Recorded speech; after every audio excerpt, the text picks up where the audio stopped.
The inspiration behind Air Giants really came out of us seeing both a technical possibility and a creative possibility in making these large robotic air-supported, air-moved structures. When we started Air Giants, we did not know how audiences would respond to this, and we have been really delighted and charmed by what we've seen, that people are almost universally, they are enthusiastic and happy and delighted.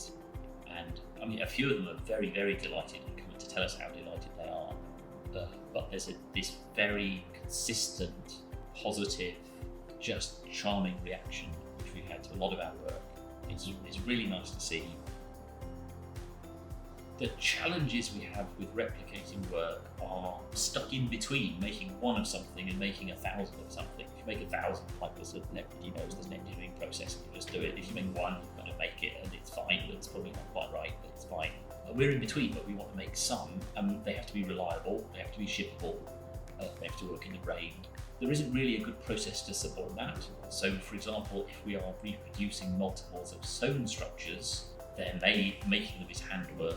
We have to do the handwork again to make a second one. Even documenting how a complex sewn thing goes together is complicated, and it's not obvious how you do it. And you usually find when you go to make the second one that you didn't write something down, and you have to go and look how some meticulously went together. And in digital work, a lot of the same things happen. We make a strange, unusual thing, and then we have to make 5 more, and we have to go stare at the first one. It's just something that there is not yet, I think, good engineering process for.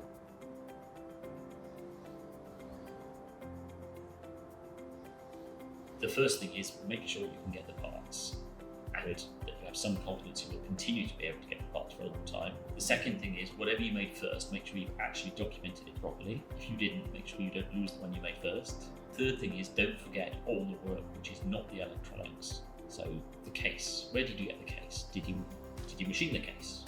Do you still have the CAD how you machine the case? What handwork did you have to do to assemble the cables?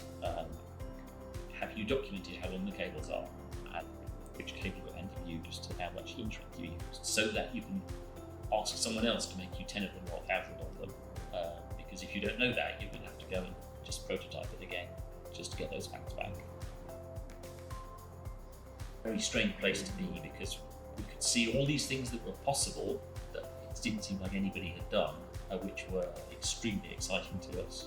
And we still have a lot, even from the earliest days, we have a lot of possibilities that we've seen and not yet explored. And so I think where we will be going is making stranger and more curious work which possibly has more narrative in,